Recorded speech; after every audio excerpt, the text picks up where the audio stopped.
Hello aspirants. Recently government द्वारा budget present किया गया। इस बजट को इंटरिम बजट के तौर पर प्रस्तुत किया गया क्योंकि अभी आप जानते हैं कि 3 महीने बाद जनरल इलेक्शंस होंगे और उसके बाद नई गवर्नमेंट फॉर्म होगी। तो जो नई गवर्नमेंट बन के आएगी वो आफ्टर जून जुलाई में एक fresh budget full fledge budget present करेगी। ये बजट जो है वो सिर्फ 3 मंथ्स के लिए रहेगा ताकि 3 मंथ्स में जो खर्चे होंगे उनका इसमें एनालिसिस और ब्यौरा दे रखा है कि गवर्नमेंट कैसे एक्सपेंडिचर्स अपने करेगी। और साथ ही साथ इसमें प्रीवियस ईयर फाइनेंशियल ईयर 2023-24 के लिए भी एनालिसिस दे रखा है, उसके रिवाइज एस्टिमेट्स प्रेजेंट किए गए गवर्नमेंट द्वारा। तो क्योंकि ये एक इंटरिम बजट है तो इसमें बहुत ज़्यादा स्कीम्स या नई चीज़ें लॉन्च नहीं की गई हैं गवर्नमेंट द्वारा। तो जस्ट हम इसमें से इम्पॉर्टेंट पॉइंट्स देखेंगे जो हमारे प्रीलिम्स और मेंस पर्सपेक्टिव से इम्पॉर्टेंट रहेंगे। इसमें बहुत ज़्यादा आपको डेटा वगैरह नहीं याद रखना होगा। जितनी चीज़ें इसमें पे बताई गई हैं या जो सामने लिखा है बस उसको भी आप याद रखेंगे तो आपके प्रीलिम्स में या मेंस आंसर राइटिंग में बहुत हेल्पफुल रहेगा। सबसे पहले जो दिया गया वो रिवाइज एस्टिमेट्स रहा हमारा 2023-24 फाइनेंशियल ईयर के लिए। उसमें बताया गया कि टोटल एक्सपेंडिचर जो रहा है गवर्नमेंट का वो 44.90 लाख करोड़ रहा। और ये एक इम्पॉर्टेंट डाटा है फिस्कल डेटा का, फिस्कल डेफिसिट का, जो 5.8% रहा। फाइनेंशियल ईयर 24 में बोलती हूँ तो इसका मतलब होता है कि 1 अप्रैल 2023 से 31 मार्च 2024 तक का जो एस्टिमेट है उसमें जो हमारा फिस्कल डेफिसिट रहेगा वो रहेगा हमारा 5.8%। और इम्पोर्टेंट डेटा जो बजट एस्टिमेट हमारे 24-25 के लिए आए हैं इसको हम कहेंगे फाइनेंशियल ईयर 25, जो शुरू होता है 1 अप्रैल 2024 से और एंड होगा 31 मार्च 2025 को। तो इसमें जो गवर्नमेंट का टारगेट रहने वाला है फिस्कल डेफिसिट का वो है 5.1%। तो ये आप जरूर हमेशा याद रखेंगे कि फिस्कल डेफिसिट पिछले ईयर का कितना रहा और अभी एस्टिमेट कितना है, 5.1% ऑफ द जीडीपी। गवर्नमेंट ने एक और चीज बताई कि जो टैक्स कलेक्शन जो हुए हमारे वो ट्रिपल हो गए हैं और रिटर्न फाइलर्स की भी 2.4 टाइम्स इंक्रीज हुए हैं। तो ये एक इम्पॉर्टेंट स्टेटमेंट वाइज आ सकता है कि हमारे tax collection, direct tax collection क्या हुए, काफी ज्यादा इंक्रीज हुए। पहले क्या होता था, लोग टैक्स नहीं भरते थे या रिटर्न फाइल नहीं करते थे, तो इन दोनों चीजों में इम्प्रूवमेंट हुई है।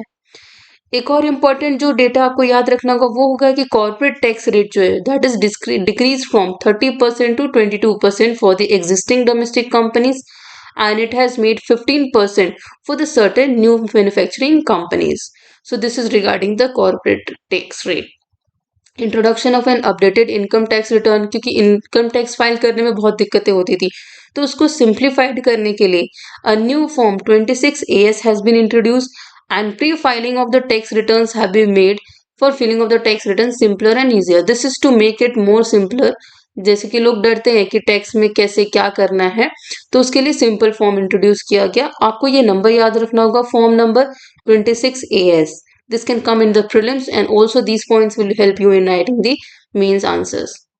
Now next few slides जो है जो important चीज़ों के बारे में, अगर आपसे कोई पूछता है कि बजट में क्या आया तो ये 4-5 चीज़ें हैं आपको याद रखनी पड़ेंगी। सबसे फर्स्ट चीज़ जो दिमाग में आती है tax rate.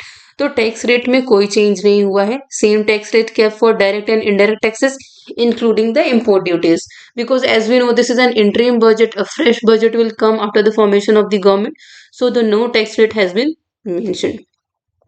Average income of the people, that is the finance minister Nirmala Sitharaman said that the average income of the people has been increased by 50%. Inflation को भी मॉडरेट रखा गया है, ये गवर्नमेंट के डेटा पे आधारित रहता है। And people are able to go into the different passions and pursuing different careers. So this statement was given by Nirmala Sitharaman. She also mentioned the direct benefit transfer of rupees 34 lakh crore from PM Jan Dhan accounts has led to the saving of 2.7 lakh crore through the avoidance of leakages. पहले क्या होता था, government से जो beneficiaries होते हैं उनको पैसा जो पहुंचाया जाता है उसमें काफी लीकेजेस होते हैं, बट अब डायरेक्ट बेनिफिट ट्रांसफर डीबीटी के थ्रू इसमें क्या है 2.7 लाख तक का लीकेज अवॉइड किया गया, मतलब जो पैसा है डायरेक्ट बेनिफिशरीज को पहुंचा है। नेक्स्ट, अब सेक्टर वाइज क्या इंपॉर्टेंट, अगर आप एक एक लाइन हर सेक्टर से भी याद रखोगे तो वो बहुत ही बेनिफिशियल रहेगा।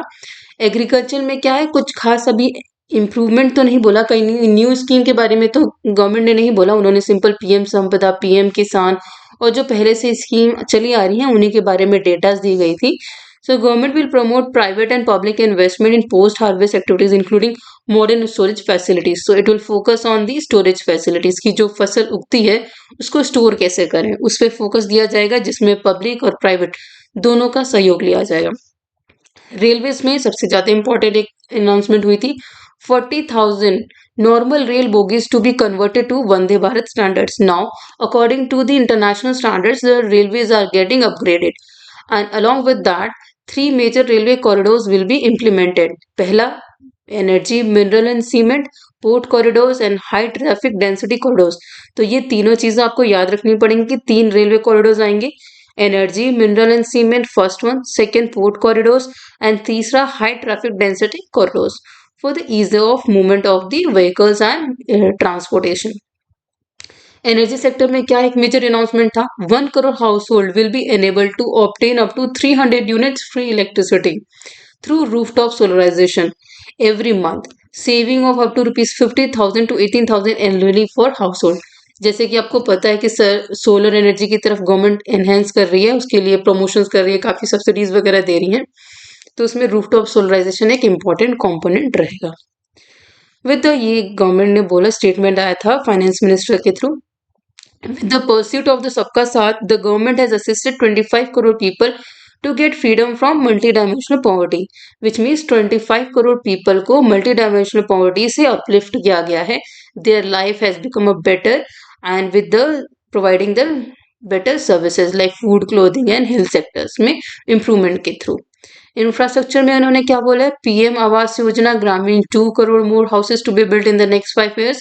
जो पीएम आवास योजना स्कीम चलती है ग्रामीण में, उसमें 2 करोड़ मोर हाउसेस इंप्लीमेंट बनेंगे।